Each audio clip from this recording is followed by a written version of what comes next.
every phase, you're going to have to continue to do the upkeep and the work. It's just going to be more, but is it worth also getting that really cool thing? Hi, everyone. I'm Cyd Charisse. And I'm David Bosher. And you're listening to Destroy the Hairdresser, where we teach you to salon differently. After years of searching, we finally found a software that does it all. Introducing Aura Salonware. With Aura, you have the simple tools to streamline your business, such as a card on file, settings for hourly pricing, and even station sharing options.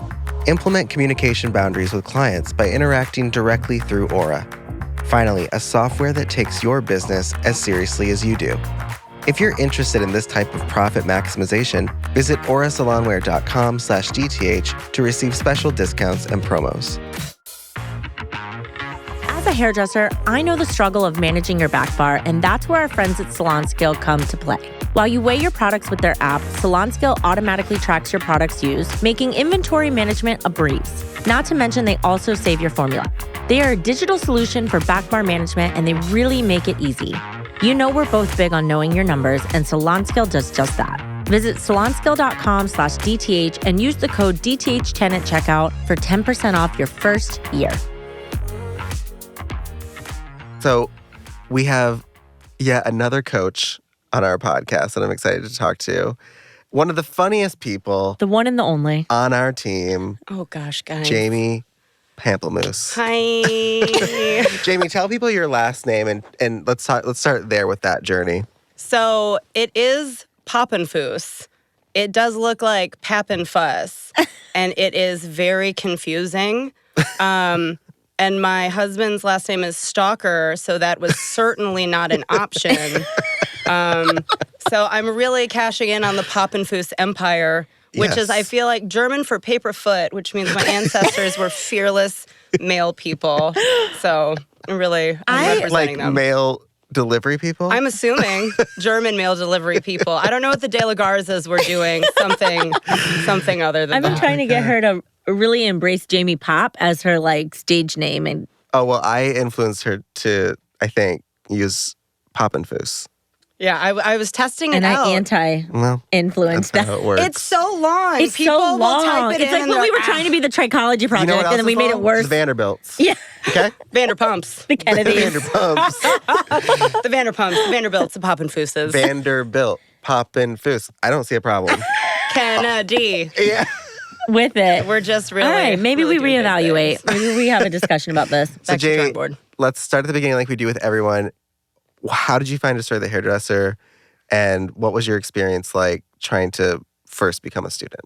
So I have been associated with Destroy the Hairdresser since April of 2020. I know. Ooh. And it was a hot minute where I think, like a lot of stylists, I was kind of stuck and I didn't know what was next. And it was after the panoramic was happening, and He was hot in it. just real deep. And I remember Googling podcasts for hairstylists. Is that a thing? Do people do that? I've never done it. Oh, I did it, and it led me. I mean, to, if you did it, I'm assuming other people did. It happened. A couple of things popped up, and I was like, all right, okay, that's fine. And then I came across you guys, and I was like, interesting. I was like, this seems good, just because it was so different from everything that was out there.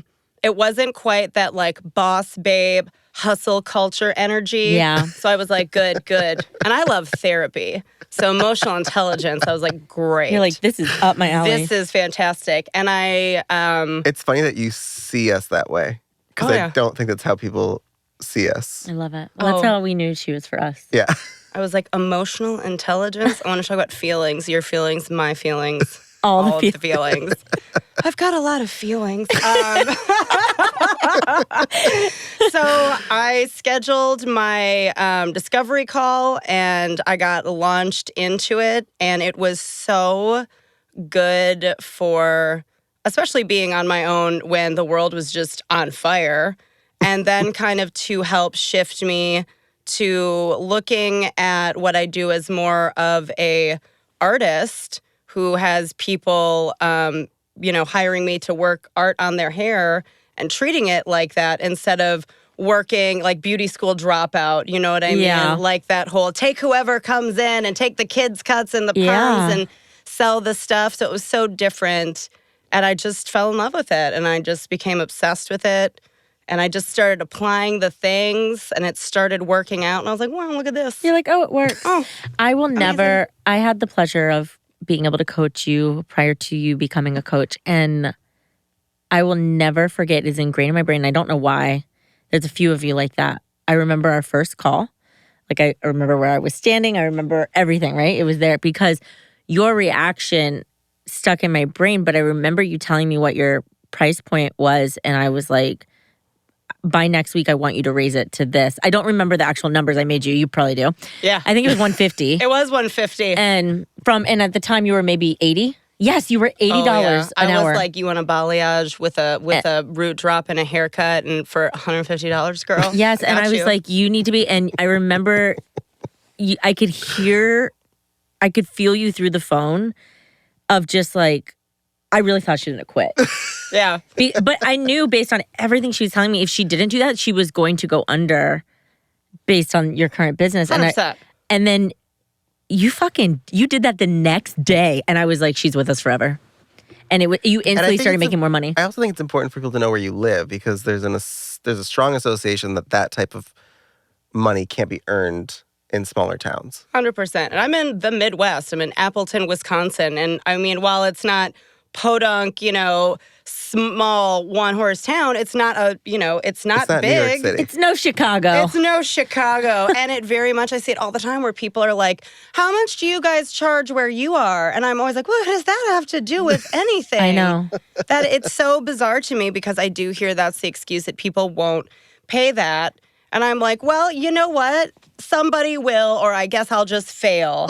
So, you have people travel to you to see you. They do. Yeah. People come to me just like, I drive an hour and a half to get my Botox done because shout out to Sweet Talks. I like my Botox place. So I drive. They're the most expensive. Yeah. The cancellation policy is bananas. Yeah. And it's an hour and 45 minutes. And I'm like, yes, I love this. I will see you. And I go and I'm loyal. And there's so many people who do that. I mean, you go from here to New York and you do hair and people wait. Like, it's just, you're out here doing Met Gala things and gallivanting. And it's so... People will come. It's so empowering to see. I have to show up for that, though. They don't come to me for that. I do travel for that. I do travel. But we'll travel for Met Gala. Always. There are some things that I will travel. RuPaul could call me tomorrow and be like, show up and do it for not as much. And I'd be like, absolutely. I'll be there. I'll be there. Whatever Mama says. Whatever. But I think meeting other people who were making it work despite their situations because they trusted the process and they were putting in the work, as cliche as it sounds, was kind of a light bulb moment of like, well, if you're doing it, I can do it. And I guess I look at failure as, well, I guess if I fail, I fail. We'll figure it out. So, I remember having You can't go lower than failure. I can't. I'm on the floor. There's only going up from there. You get to lay down for a minute. Yeah, I said, I'm just going to take a little siesta here. And then I remember having that talk with you. We were like, you need to raise it to 250. And I was like, great. I unscrewed my Xanax bottle. And I had a deep moment of thought and some pause. And I was like, well, I was sick of working 5-6 days a week for 10 and 12 hours, holding my pee, not eating lunch. Taking a Vyvanse. I forgot about that part. Right? No, Taking a Vyvanse. lot of pee holding. Right. Listen. I have too many drinks to not beverage pee. goblin. Yeah. I am. We've got smoothies and juices and iced coffees. I got a Diet Coke It's a in this catch-22 cup. too because you need it to keep going, but then it also makes you have to stop. Yeah. Unless you train yourself. At which, I have no training. unless you're like the astronaut lady that wore that diaper cross country. I'm We had just this saying. conversation last night. We did. Adult diapers, I think we should just bring them back. I think we should. And everyone wear them. I'm here for it. I don't think you have to David's be like, incontinent. Underwear are basically adult diapers. And I was like, no, they're not. And he's like, if you really think about it, they are. And then I was like, oh, we never stopped wearing diapers. No, Correct. you just made thinner, fancier version. Listen, one of the housewives represents Depends, and she's like, great. Write me my check. Sometimes I pee when I sneeze. And I said, that's great. I love that. But even as a hairdresser, you can't do that. Yeah. No, correct. Yeah. Hairdressers, I looked it up. They have the highest rate of bladder and breast cancer hairstylists, and that has to do with Chemicals. which we can go off on, but it has to do with a lot of the fact that people literally hold their pee until they have UTIs. That is insane. Yeah. We make memes about it. We make reels about it where it's like, LOL, day in the life. And it's just someone having the worst time. That's not my, I don't want that. That sounds awful. Not for me. No, a thank little you. different for me. Yeah, just for me. So yeah. all of that plus, Yes, and. yes, and you found Destroy the Hairdresser by Googling. You heard the podcast. You liked the emotional intelligence. But what made you get a coach? Like, what was the... Pivotal click. I always like knowing the moment someone's like, I'm fucking calling. I knew where I wanted to be, right? I saw myself doing these things, feeling these feelings, what my day looked like, but I had no idea how to get there. No idea how to get there in, we think of I don't know how I'd start my LLC or find a salon. It wasn't just that, but it was no idea how I emotionally could do that. And I knew that the version of myself right then and there wasn't capable of handling that at all. And I was like, well, I don't have 15 years to like mature and learn the hard way because I'm impatient. So I figured this was something I had never heard of before. Everything was new, like gender-free pricing, no tipping, hourly pricing, and really looking at it as artists instead of service providers and having that emotional intelligence in there. And so when I really could envision where I wanted to be, I was so unhappy with where I was at that I was like, no more. I'm It done happens with like this. that. It literally is like, what was the fucking name of that podcast? Like, Correct. You're just so sick of your shit. I need to call them so they can beat me into I success. am curious, how long were you consuming the content before you became a student? Because I have a theory it takes about 6 months to a year I agree, yeah. before signing up. See, it was like a month and a half. Oh, okay. Yeah, I Well, that was doesn't like, surprise me with you. You're a unicorn. really. And I'm also in a hurry. I'm in a hurry all the time. I'm in a hurry. And then I get there. I'm in a hurry. I get there, and then I'm like, oh, shit. All right. And then I need some extra help. But Yeah. that's the best. I'm like that. Yeah. I'm like, I want to get there, and then I get in, and I'm like, I don't know what I'm doing. I wish more people were like that so we could get this ball rolling. But I think we were talking to about that convince people. in some other episodes of like, what's a risk? The risk isn't taking the first action. It's like, it's getting yourself in it. So you can't, now what do you do? And I think I think we have a lot of those types of students that are like, okay, I open the salon, now what? And you're like, great. Great. And That's now what I want. Now we're automatically going to figure it out. Like when you have 'Cause you that have student to. that 'Cause you opens a have to. salon overnight, you're just like, fuck. Yeah. Speaking of salons, you are now officially a salon owner. I'm a salon owner. By the time this episode- I told him, I was like, I'm not going to sing. Don't worry about it. And I did. Now that Can you auto-tune that? this very Britney. Can that be our mnemonic sound for DTH? Like 100%. Netflix? Yes. It's 100%. Jamie going, oh. You got the old Mariah Carey fingers. By the on time there. this podcast comes out, your salon will be fully open. Fully How does that make you feel? open. Does that freak future Jamie out? Yeah, all the time, because past Jamie is future Jamie's arch nemesis. Oh, for past sure. Jamie cares nothing of future Jamie.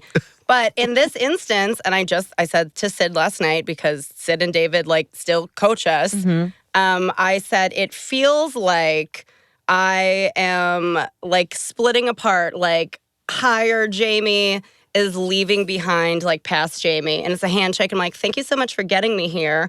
Also, I don't like you. We got beef a little gotta bit. go. A little bit. But thank you, goodbye. And so it feels really surreal. You had a moment of mourning your old life. We had a call about that Yeah. recently where you were really sad because you're like, I don't want that old life, but I only know that. So now coming into this salon ownership and you're a coach now, you have students, you're fully leaning into your higher self is insane. And your salon's name is? It's Violet Social Club, I love that so much. I want a club patch. I want a club sticker. I want a club flag. we're doing all of the things. And I'm like, Oh, I'm going to have, there's glitter. there's look at so her much eyebrows. glitter. Zoom in on those brows. There's glitter here. There's glitter everywhere. That's my life. There's going to be cannons. When I think of Jamie's essence. It's just like she walks in, it's just glitter And violet. and violet. It's just everywhere. Correct. And violence. That's branding. And violence. It is. I told someone Violet the other and day, Violent. That's your Violet and second Violence, location. That's my merch brand. Thank you so much. This has really come full Trademark, can't circle. steal it. I trademarked it right now. Please don't steal that. And it really is like that's my, and I feel like I've tried so hard to tone it down. And I was like, I want people to take me seriously. But then I was like, well, That's not who you are. I'm still getting all this shit done. And I'm covered in glitter and real loud. Yeah. So Be you. I guess there's something What's to funny be is that said. no one's ever asked Jamie to tone it down. Ever. Ever. No, not No since one's I was no in. one's wanting that. Nobody, not since high If school. anything, I'm like, what are you talking about? That's not who you are. Show up.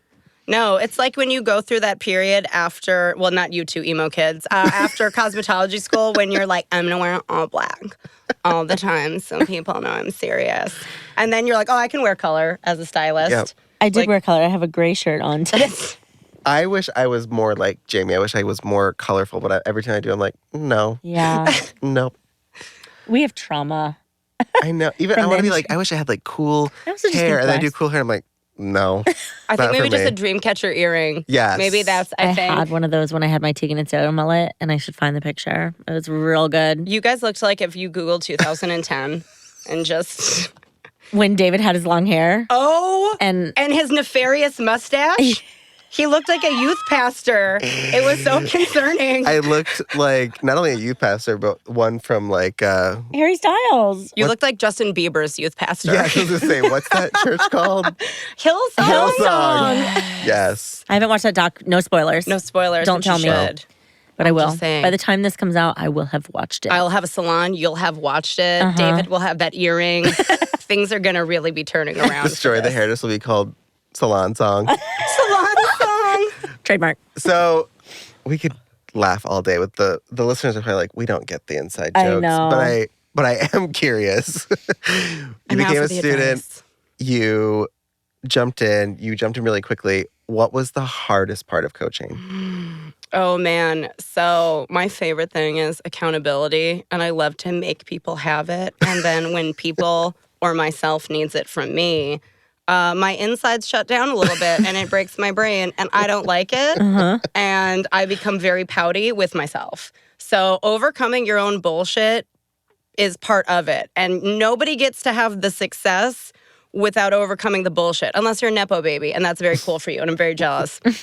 But the rest of us have to just sit in the mirror and say, I am the captain now, and kind of come to terms with where you're fucking up. And that feels so awkward and shitty. That is really some soul I don't crushing think that work. ever ends. No. I feel like I get a memo every week of like, here's where you fucked up Correct. From our coach. from our coach. have Not you only from done our that coach, yet? Just from like everyone. The universe.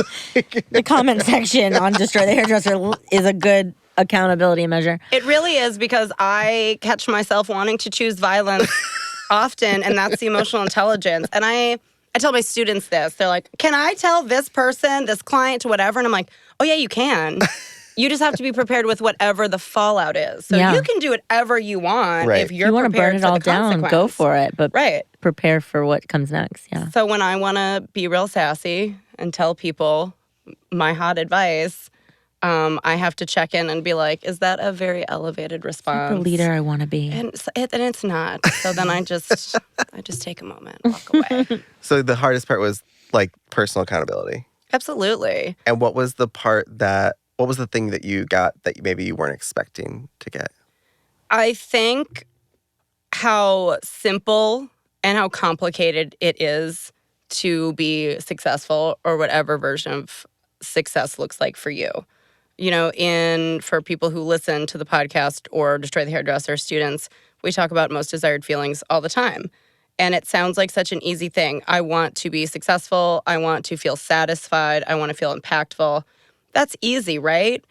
However, doing those things, making a conscious decision every day to live your life, trying to obtain those things, that's so hard. And I was expecting it to be like, oh, I can wake up and make smart financial choices, but it's so much more than that.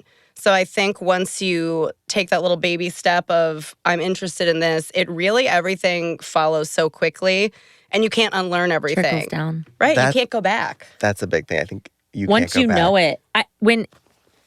I have heard people be like, oh, I just didn't think I needed a coach anymore. I'm like, aren't you depressed? Because like, how do you learn everything that you learn? How do you know what you know about emotional intelligence, the 4 phases, just spirituality in general, and then just say one day, that's enough. That's enough. I'm good. I'm enlightened enough. I'm okay. Or Thank you. what I think is lonely is what coaching solves is a lot of loneliness too, because I think like, who do you go to beyond this realm? Hopefully there are some people in our lives that have their own version of emotional intelligence, have their own version of help, but like most people in our lives don't. So you're learning all this stuff and then you go to try to hang out with people and you're a different person, kind of like what you said earlier in the podcast. Like, there's just part of me that can't do certain things anymore or doesn't want to or doesn't find fulfillment in those things. And I think coaching also helps with some loneliness of like, oh, I'm not insane. Correct. Also just having a community of people, like a lot of our students thrive together. Like one thing I think I hear a lot from the students is they love when the coaches show up for classes or knowing when the coaches are vulnerable and they're talking about their experiences because it makes the students feel less lonely. Like even though we are coaches, we're not put on a pedestal. We are still doing the same work our students are doing. We still all have coaches and we're also still incredibly uncomfortable in our own process while also helping and guiding your process, which is so fun. And now a word from our sponsors. We have partnered with Hair Story, a product line that is good for our clients, our planet, and our bank account. Have you heard of New Wash? It's like a shampoo, but actually good for your hair. New Wash is a cleansing cream that cleans and conditions without the harsh foams and damaging detergents found in traditional shampoos. Hair Story does things differently, creating more conscious options that respect the environment and your hair ecosystem. Ready to try New Wash for free? Visit hairstory.com/DTH to get pro access today. I don't know how I could be opening the salon or just maintaining life. And for anyone that's done that, they know it's just so much like nervous crying, the meme where the dog is like, everything's on fire. And it's like, this is fine. That's just what it is. I will check in with Lo and Frankie and we'll just like send a video. I'm like, crying in my car. How's it going? You doing a car cry? Because that's just part of it. Yeah. And it is. It's just part of it. It's going to be hard. Car cry. Just a car cry. A good car cry. Just, quick car you remember cry. Sue from Glee? She's crying on the inside like a winner. And that's also how I my was raised. favorite, I used to live by the rules of Leave it at the door? not leave it at the door. It's silent at the door. It's if you have to cry, go outside. Oh, yeah. Correct. Go in the bathroom and cry. Just Yeah. go in But the if you have bathroom to, and cry. there's a book called If You Have to Cry, Go Outside. It's I can't think of who wrote that book, but she was a PR agent in New York, and she had a rule if you couldn't handle the room, you can cry, just go outside to do it. Get the hell out. I believe that, man. We're like, hey, come in here and cry. Yeah, you guys are all, like, you both are like, come in here and cry. And all of the coaches are like, no, I'm not crying. I'm fine. Like, actively fighting the tears as it's coming down my face. It's like, are you crying? That Sid and I do. But the minute someone starts talking, they'll start talking and they go, I don't know why I'm crying. Every time. I can I'm be like, how's your day? Yeah. And then tears. The amount of involuntary crying that has happened on like coach meetings, classes that have nothing to do with any kind of those emotions. breakthroughs. It's just, I cry all the time with my coach. I would love to tell people, I'm like, behind every successful stylist is someone just having a whole mentee bee behind the scenes, just a lot of tears. But then you get it together and you go out there. But it would be so lonely if I didn't have these like-minded people around me. It would be so lonely if I couldn't complain about the IRS to someone and inspections and Just the life. shipping costs, you know? Speaking of mentee bees, I'd love to talk about A your mentee bee is a allyship. mental breakdown for Gen X, baby boomers that are listening. I'd love to talk about your allyship and how important that means to you. I know David and I being queer, we love your support in the company. And I wanted to say, I think I feel less queer around Jamie, Same. who is a hetero cis woman. Yeah. And The energy I bring to the table. but just I know that it's part of your mission to pave the way, especially in Appleton with your salon. Like, what do you expect? What is your plan to do things differently? And like, let's talk about that a little bit. So, I was someone who my whole life was just raised in the queer community, which is such a different way of growing up, especially because, we're Gen whatever. Are we Gen? We're millennials. Well, we're millennials. I don't know. So to be an older millennial and to be raised in gay culture when it was completely unacceptable, when, some of my friends couldn't walk their stages for graduation. You were getting kicked off Air Force bases if you were gay. It was this whole different time. Like Matthew Shepard wasn't that long ago. And You just gave me goosebumps. right? It's like, true. it wasn't that long ago. And especially being raised in Little Rock, Arkansas and Texas, it's just not the same environment as we're so used to now. But as much as we think that it's improved and we've gotten so much better, we're nowhere near where we should be. And I think if you are someone in your community that is any kind of leader, if you're a business owner, you have an obligation to create a safe space for not only clients, but for stylists as well. And that can look like just hiring people and not letting your prior judgments come in the way, or making sure you have gender-free options because men's and women's haircuts are ridiculous. Can I get a men's tattoo? Yeah. No, you cannot, 'cause that's crazy.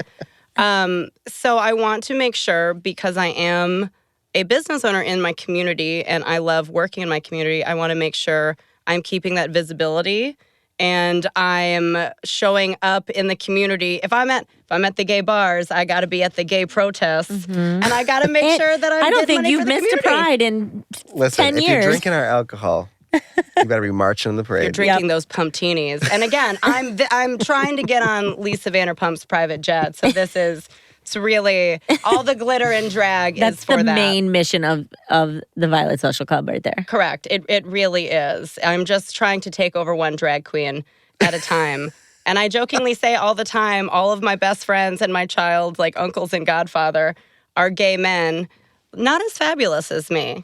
I've got all the nerdy You're gamers. like, get it up. Yeah. Come Can on. you just be a little fabulous? Like, It's just open me. it up just a little bit. Just a little. And Well, then we I appreciate I your think you got fabulousness. it all. I did. I think you were You've born stolen with all it. of it. I really did. And again, it's really funny to see my 12-year-old son be a carbon copy of me and doing a twirl and being like, let's be fabulous today. And I'm like, yeah, great. I love that energy. I do too. What was it like being a student and then transitioning to a coach?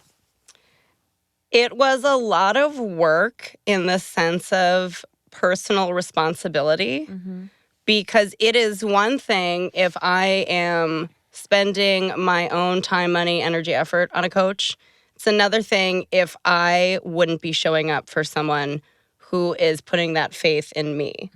It's such a responsibility to be able to be a leader, truthfully, because you can't let people down.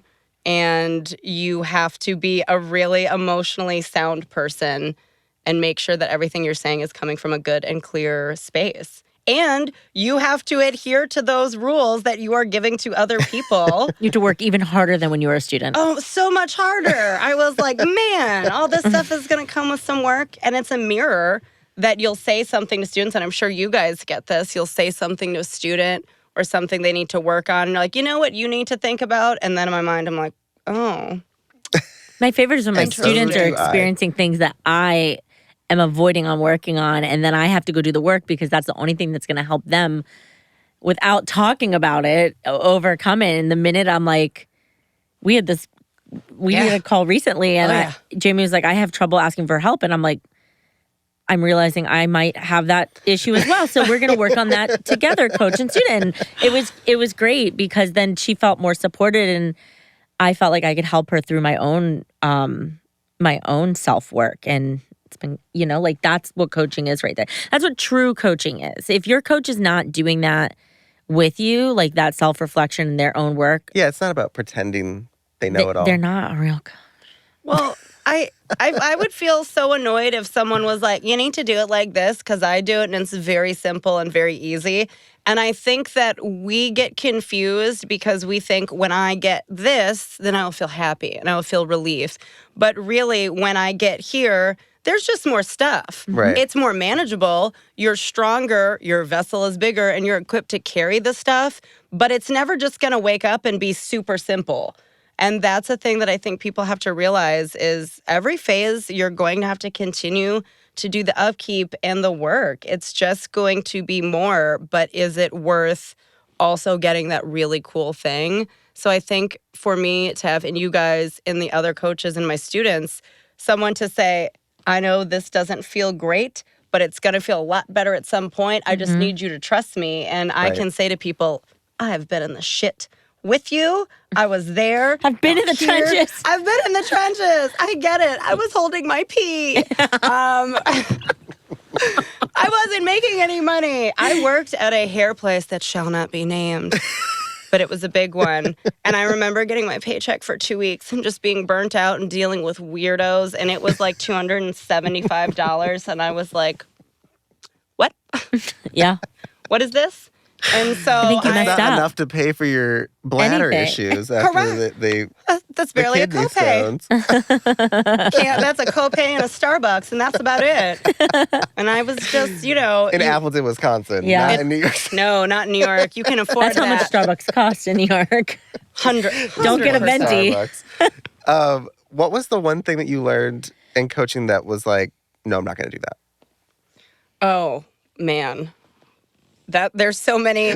I'm obstinate to a fault and very hard-headed, which makes coaching me a pain in the ass because I'll hear something Those and I'm are our like, that's our I favorite. love it. Yeah. I get so mad, and then I'm like, Because you always do it. Always. I always will do it, but I have to be really mad about I know it that, first. but you have to go through the process of I think griping about grunting. so much. Griping, that's a good So one. much griping. There's a lot. I'm very bratty.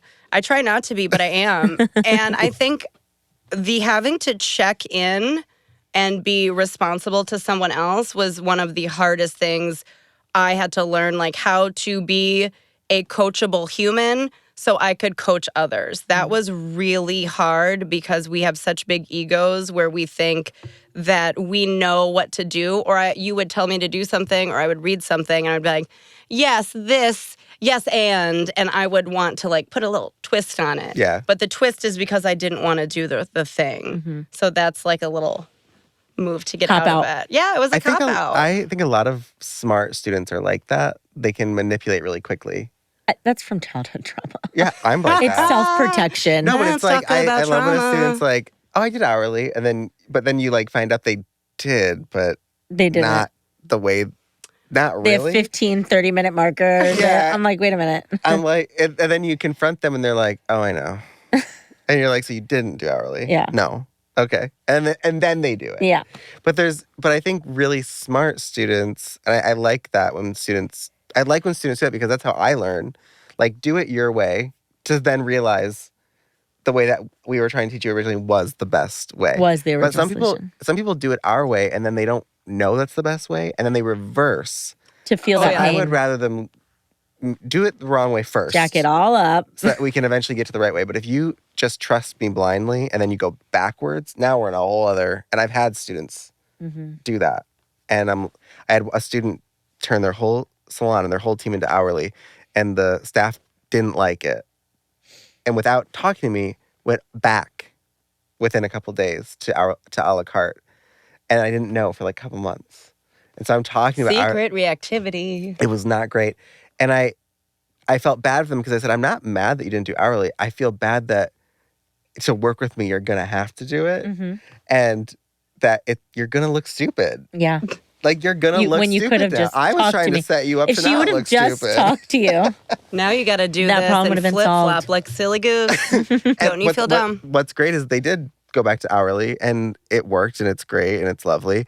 But I would rather, I like when students are like, I did it, but they didn't do it. Because at least then we can still work there's room. up. Yeah. Well, then I think you can it's almost like you have that living like pretend life. Like, yes, I did this. And it gives you that anxiety. But also I think it's like, what if I But then just you're like did hoping no one this? asks you how you did it. Yeah. Correct. You're like, I'm doing So I can get away with it. Like when people go gratuity free, but they still take gratuity. Yeah. and Then you're they're like, still like, it's welcome. and you're like, You're like, wait a minute. That's not gratuity. I'm like, wait Let's a get outta here. minute. But I think that's part of it, trusting that process. It's really hard to trust the process and trust yourself. But I think that's the whole winning thing, right? Like, that's the risk.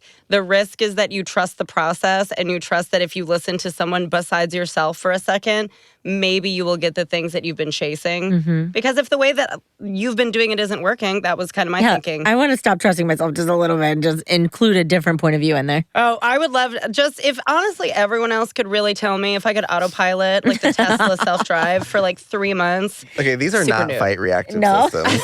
These are I told her, I think she's a flight. I think so too. I don't think she's a fight reactive system at all. As soon as you say autopilot, that's flight. Literally. People are always like, you love to fight. And I'm just like, because she's loud doesn't mean that her reactive system's a fight. It's a I want to just project. I call it the Nick Miller moonwalk backwards. I'm just like, yes.